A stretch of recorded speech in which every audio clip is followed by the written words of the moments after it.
Federal Reserve atau The Fed diproyeksi bakal mengerek suku bunga lebih cepat dan lebih tinggi dari perkiraan.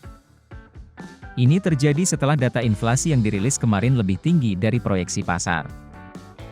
Rabu 14 September, Departemen Tenaga Kerja Amerika Serikat merilis, harga konsumen naik 0,1% secara bulanan di bulan Agustus lalu.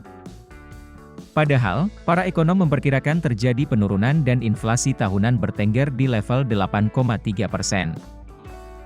Data juga menunjukkan percepatan inflasi dalam layanan dan kenaikan yang mengkhawatirkan dalam biaya sewa sehingga membuat pekerjaan The Fed untuk memerangi inflasi semakin sulit.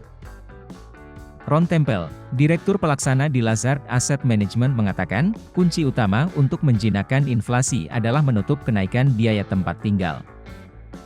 Tetapi, karena kenaikan sewa cenderung dikunci untuk jangka waktu 12 bulan, ia melihat kenaikan suku bunga The Fed tidak dapat dengan cepat membawa perlindungan.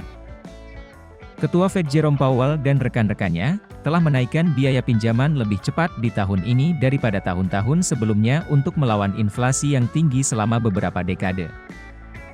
Setelah laporan tersebut, pedagang berjangka mengesampingkan prediksi bahwa The Fed bakal memperlambat laju kenaikan suku bunga ketika pertemuan di minggu depan. Sebaliknya, kini pelaku pasar bertaruh pada kenaikan suku bunga 75 basis poin ketiga secara berturut-turut. Hal itu akan mengangkat kisaran suku bunga kebijakan The Fed saat ini 2,25% hingga 2,5% menjadi 3% hingga 3,25%. Selain itu The Fed akan mulai menetapkan suku bunga tertinggi di awal tahun depan sebesar 4,25% hingga 4,5%. Pasar kurang menghargai betapa mengakarnya inflasi Amerika Serikat dan besarnya respons yang kemungkinan akan diperlukan dari The Fed untuk mengusirnya, tulis ekonom Nomura. Dalam sebuah catatan, Nomura juga memperkirakan The Fed perlu menaikkan suku bunga kebijakannya menjadi 4,5% hingga 4,75% pada bulan Februari mendatang. Meskipun ada penurunan harga untuk beberapa item, seperti tiket pesawat, data CPI Agustus menghancurkan harapan pembuat kebijakan The Fed untuk awal kemunduran yang lebih luas. Harga mobil baru dan perabot rumah tangga naik, seperti halnya harga makanan, sementara harga inti melonjak 0,6% pada Agustus dari Juli.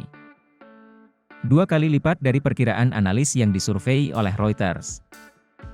Itu menempatkan kenaikan tahunan dalam harga inti di level 6,3%, melonjak dari 5,9% pada bulan Juli. Ini lebih buruk dari yang diharapkan, itu tentu saja meningkatkan tekad The Fed untuk tetap hawkish, tulis Roberto Perli, seorang ekonom di Piper Sandler.